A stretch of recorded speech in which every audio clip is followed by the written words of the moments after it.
The best investment that you will make in real estate is going out and getting specialized knowledge on how to become a proficient real estate investor.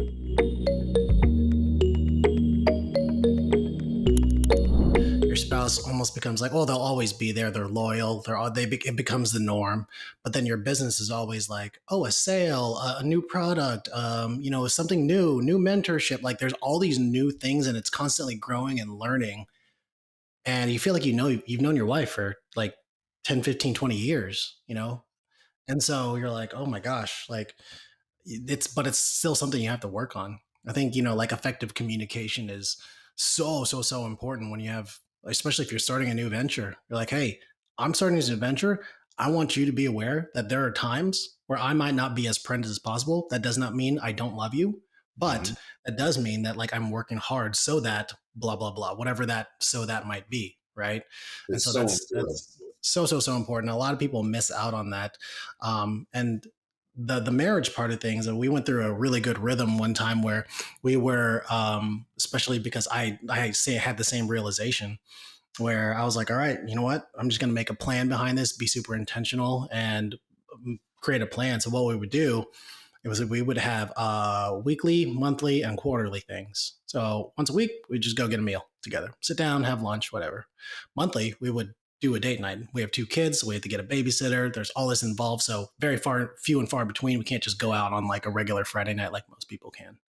Then on a quarterly basis, we would do a getaway, like take the kids somewhere else, ship them off, and go travel somewhere. So it'd be like weekly date or weekly lunch or whatever, monthly date night, and then a quarterly like getaway kind of thing, so that we can always kind of keep that going. And when you have the structure like that, it really helps to like keep the marriage nice and fresh over and over again. I love So it, bro.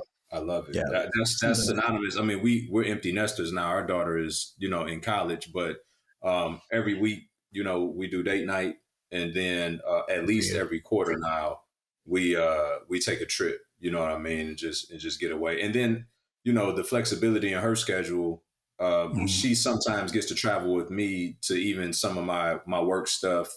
If I'm in Detroit a lot, I buy apartment buildings it's up awesome. there. She may go home and visit family. So I just being more inclusive instead of separating it, like when I'm doing this, like I can't do that. It's like, no, I could do both, and being more intentional in that way. I love that, dude. Let's talk about real estate investing. Mhm. How describe your clients?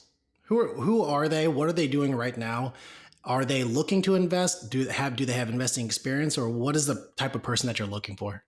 So I'm looking for those that trade time for money, that want to buy back their time through real Hmm, estate investing. got Right. it. That's my ideal client. And more often than not, is somebody that's in senior management, corporate America, or small business owner, uh, who, they make decent money, but Right. they can't, right? I think I saw a statistic that over 57% of people in America that make 100K or more are living paycheck to paycheck. Oh, 100%. I believe that. 30 something percent of those are still drowning in credit card debt. So what happens is we make good money, and I also did this in corporate America. Like, you make good money, but the more money you make, your credit increases. So now you got larger credit cards. Right. They give you a little more house. So you go buy a little more house that you can afford. Then the cars get better, right? So you had this lifestyle creep in tandem with your income increasing. Right. And the truth is, the reason why we do that is because we're trying to distract ourselves from the thing that we don't like to do. And so we buy these things to try to make us feel better, to distract us from that, right? So the more Yeah. money we get, we increase our lifestyle so that we can justify the thing that we go and do every day that really isn't fulfilling us.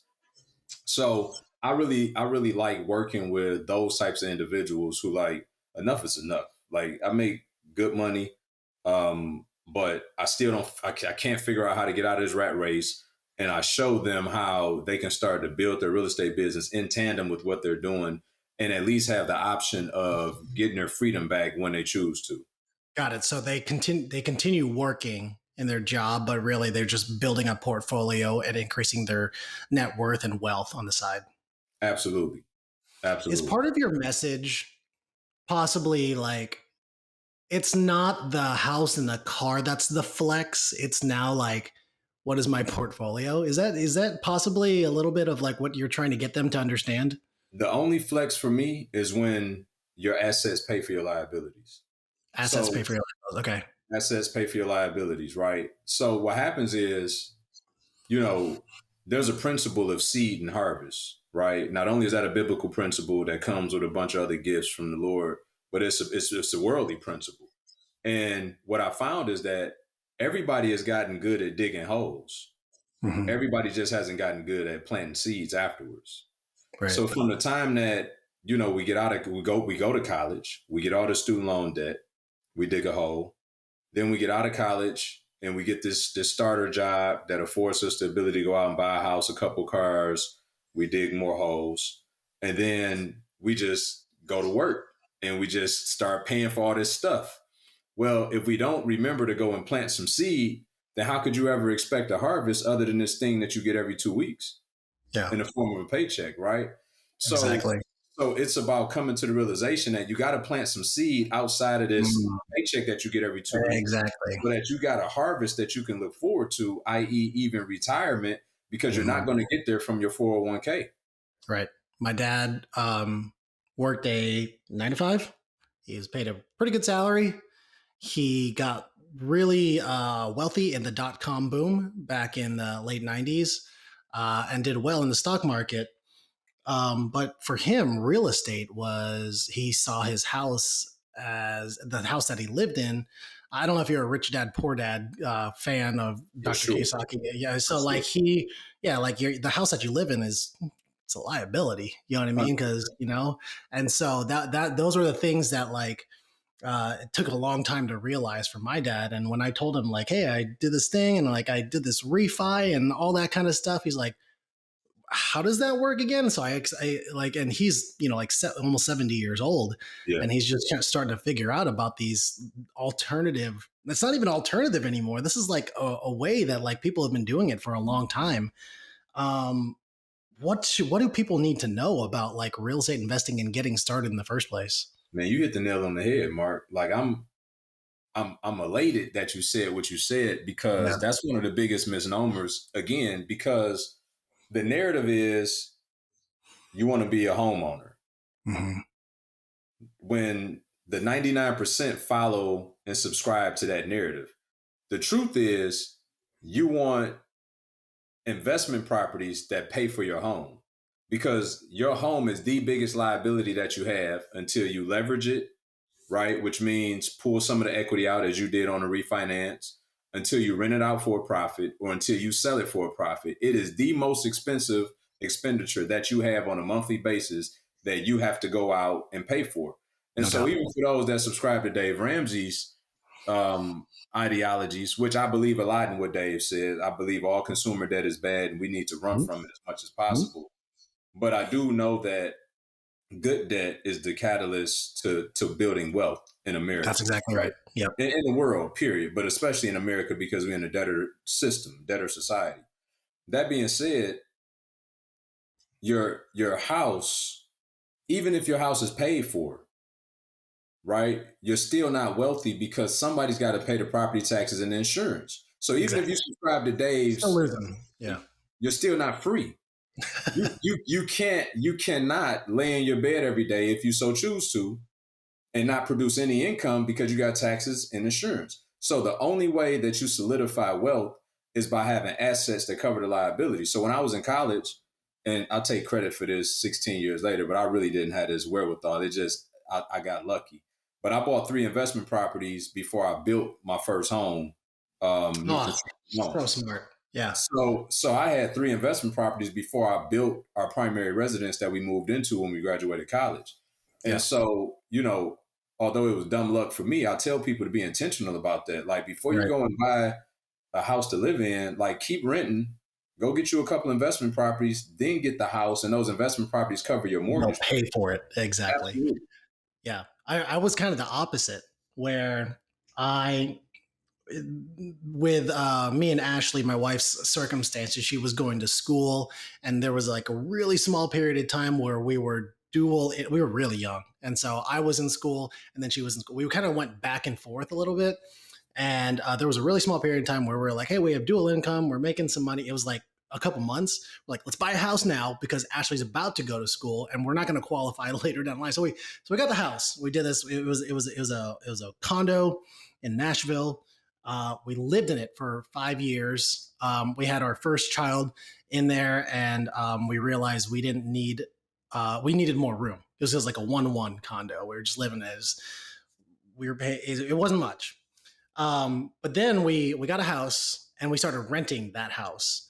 But the condo that we had, we started renting it out but we didn't know at that time, hey, this is now an asset for us. All we knew is like, yeah, you just rent it so it doesn't seem empty, right? Then we're like, okay, so we'll just charge more than our mortgage because, like, I mean, that just makes sense, you know? And you're like, okay, cool. I'm cash flowing like $400 a month. Cool. Like, that's all it is. Then you start to realize, then it was like, it wasn't until like 3 years later, we're like, holy crap, this is now worth like more than double what we bought it for. And now we just had it appraised because we just did a refi on it and it had tripled in 10 years. You know, we bought a little 1-1 condo that someone was just trying to get rid of. Mm-hmm. We got it for like $15K under asking price. We bought it for $110 and it appraised in 2021 for $330,000 in the heart of Nashville, Tennessee. And so that's when we got lucky, but it took us a long time to realize, oh my gosh, real estate investing, it's not always going to be this way. We got, pretty low. We had a good find there, but that's what it takes. You know what I mean? Sure. So what does it look like in your program? How do you get people to not find diamonds in the rough, but to like get started? Because if you can't just be swinging for home runs all the time, talk about what your program does for your clients. For sure. It's, I got so many directions I could go with this. But it's a contact sport, right? And action is the only thing that brings clarity. Right. So what we do is, like, when you come into our program, we got like 2 weeks of like orientation, essentially, right? They will be kind of the building the foundation 2 weeks, right? Mm-hmm. And then from there, you're out pragmatically taking steps and putting what you've learned into practice. Because most people, the biggest impediment for most people is not money, right? It's not time. It's the fact that they want to have it all figured out before they start. And it just doesn't look like that's that. Me. Yeah. It just doesn't. So right. I love, it's like a love-hate thing whenever I get my over-analytical students, because they always push me to the brink, right? With breaking them out of the habit of trying to have control and having it all figured out, because that is the thing that will give you the most resistance in this business, right? Yeah. Because, so part of the orientation is we have them cold calling 20 to 30 realtors. Well, I like that. Okay. Do you need 20 to 30? No, you need 2 or 3 out of that subset. But more importantly, you're getting out of the habit of not talking to people. You got to start talking to people, right? You got to be okay with talking. I see. So society teaches us, don't talk to strangers, right? These are the things that they instill in us as a child. But how do you ever make money and grow in life without talking to strangers? Mm-hmm. And so we don't even know that subconsciously that seed that was planted as an adolescent sticks with us well into our adulthood, that we're not comfortable talking to strangers. So you got to get out of you got to break the habit of not talking to strangers, right? Right. Only talking to people that you identify with. Yeah. Yeah. Huge impediment. So anyhow, the biggest thing is getting people to move to a point of action without having all the clarity, because action is the only thing that's going to bring clarity. Got it. That's the short answer. There's a lot of nuts and bolts in there, but that is the short answer, though. Sure. Yeah. Real estate investing is a long play as well. And there's also a process to getting that first one. It's not going to happen tomorrow. You got to call the realtors, you got to get your lenders, you got to put in offers that may or may not be rejected. You got to put in re-offers and this and that. There's a play. What's a typical start to goal achieved time frame? And what is that goal that you? Is it that they get their first home, or is it that they? Of course, there's micro steps in there, but what's the big goal that people are looking for? One of the things that we do on our intake process is we have you fill out your goals Okay. because, in my humble opinion, it's not a one size fit all. I No. believe that everyone's goals are unique to them, and the vehicle that they use to get there should be unique to whatever their goals are. Right. Okay. So it's not like you come in and that's why we teach fix and flip, wholesale, and cash flow, because we want to take a holistic approach to be able to curtail and custom fit the approach for that individual and not just say, oh, well, we only wholesale or we only, because you have people defaulting into strategies that may not be the most advantageous for them. Correct. Right. So it's first looking at the goals and then from there saying, okay, and we do SMART goals, right? Specific, measurable, attainable, relevant, and I'm timely. really Because exactly. if you don't make them SMART goals, they won't happen. That's just the reality of it. And so, if you want to make an extra, so we had probably 6 or 7 students make 6 figures last year, right? So our system is such that if you're aggressive enough, you can build a 6 or 7 figure business in 12 months, right? That's the system. Right. Some just don't have that appetite, and so for them, Right. it's like I'd be good if I did 2 deals this year, and it's like okay, so Yeah. based on your market that you're in, right? And we teach how to do it remotely, so you're not relegated to only your market because our students in Mhm. like New York and California, they're challenged with finding better ROIs, right? Even here in Orlando, where I live, I invest in Detroit because just better equity positions, better Correct. cash and cash returns. Um, so starting with the end in mind and then reverse engineering. So let's just say you're in a market that you got to submit 7 offers a week to get Mm. one accepted. Well, you need to have your pipeline, your lead flow such that you have enough deals to look at in a certain amount of time because you know how much time it's going to take to get one accepted in Yeah. order to do your 2 deals for the year. Does Yeah. that make sense? So it's Yeah. all Yeah. math. It Yeah. doesn't happen by chance. It really is. I'm very data oriented, although I'm not Of course. analytical Have to be. like Have that to at be. all. But I Yeah. use data to give me indicators on things that I need to change. So, like, we had a student in Miami who had some success, but then his market went stale for like 4 months, where it was just super Mm. competitive. Yeah. And I'm like, bro, you want to? Are you married to this market, or are you married to hitting your goals? He's like, no, I'm Right. married to the goals. I'm like, find another Right. market. Finding the market. Yep. He did it. He did the research. He found another market. He did 3 deals in 90 days in a small city in Michigan that he Nice. found online, although he was in Miami. And I told him, I said, now think about it. Now, you did 3 deals in 90 days. You come back and he got 2 deals in Miami after that. We as entrepreneurs underestimate the power of momentum. Yeah. That is the most important thing that you can have as an entrepreneur is momentum, right? And break through that inertia. So, but if he would have just stayed stagnant in Miami, his business would have stifled. But because Hmm. he pivoted and went to another market, created momentum, and that Correct. momentum carried him back to Yep. Miami. And I know for Yep. some they probably like this sounds fictitious, but it's Yeah. Yeah. Yeah. like it's No. No. one No. of the No. business. Yeah. Yeah. Momentum is a hell of a drug. It's one of those. I remember when I started my first online business, didn't really have much, had a lot of imposter syndrome. I didn't even sure what I wanted to do. I kind of stumbled into the first sale, but once that first sale happened, whoo, buddy, it went out of control from there. Like I rode the wave real hard, and so it happened really fast. A lot of people might say, "Oh, I don't have um capital to invest." What would you how much, what's the minimum that someone might need, or what's the what like how there's the stigma of like, hey, I just don't have like hundreds of thousands of dollars laying around that to invest in a house. What do you need these days? You don't need money, you need knowledge.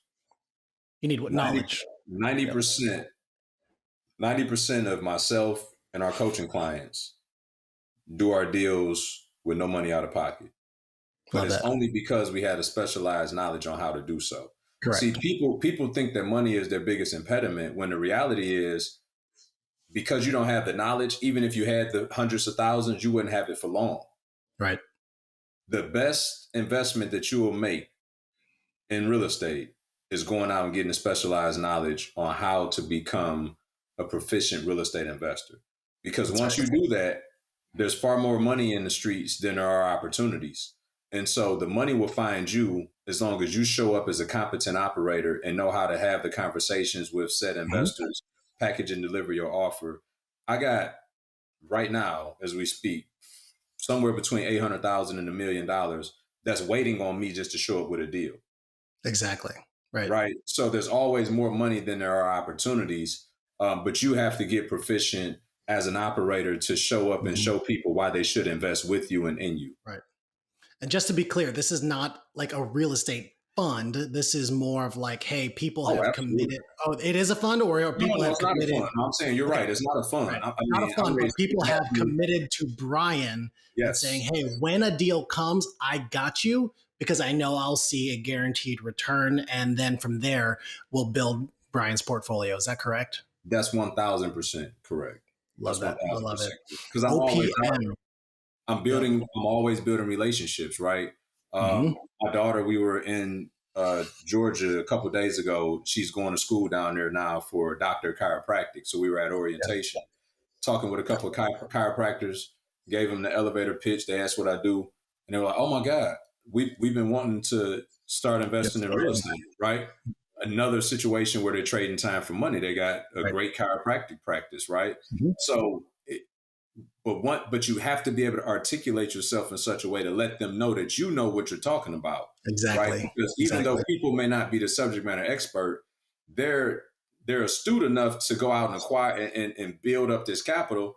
So like everybody knows the money language, right? Right. They may not be the subject matter expert, but they have enough wherewithal to understand who knows what. And Yeah. so what happens is people watch a couple YouTube videos, they listen to a live or two, and they think they know enough to where they go out and they have these half-baked conversations, and Right.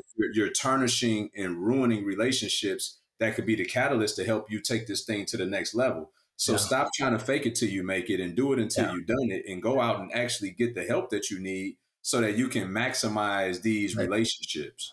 Exactly. I think faking it till you're making it will get you to the point where you start to make a lot of mistakes, especially in an industry like real estate, where, like you said, it's taking action. It's talking to people. It's calling realtors that you've never met before, and then building relationships on the side for people who are ready to invest, creating those and making sure you're connecting with the right people, not necessarily finding deals. That's what the realtors do, not necessarily like going out and like doing like the landlord stuff. That's for other people to do as well. So it's like a lot of people have like this misguided direction of like what real estate investing really is. You know what I mean? I follow a lot of accounts.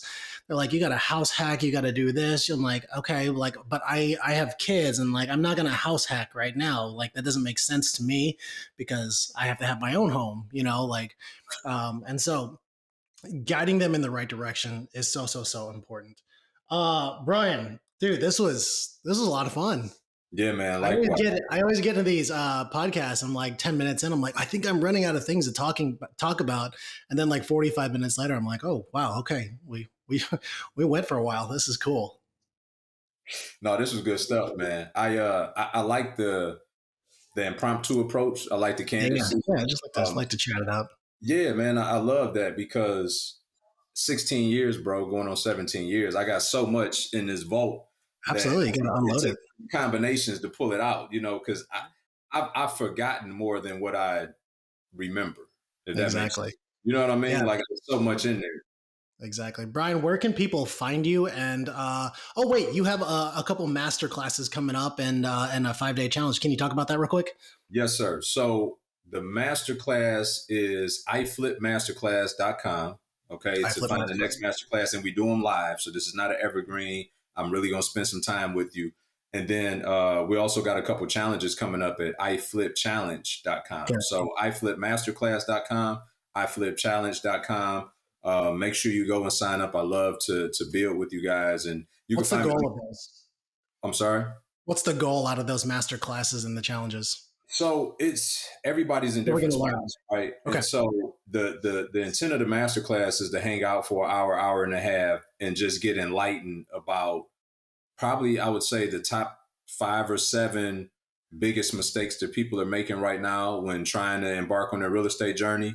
And then, at the 5 day challenge, we actually unpack, right? Love that. Okay. 2 hours a day, VIP get to come and ask questions, which is phenomenal. And we really just unpack a strategy on how you can go out and build a custom fit real estate business that fits your exact situation. So we really go Love that. through that over that 5 day period, which is amazing. Sick. That's awesome. That's awesome. Guys, if you follow Brian, you should see his content. It's on point. I love your content. Love following you every day. Brian Addison, thank you so much for being here. I love it lots, dude. Thank you, bro. I appreciate it, man.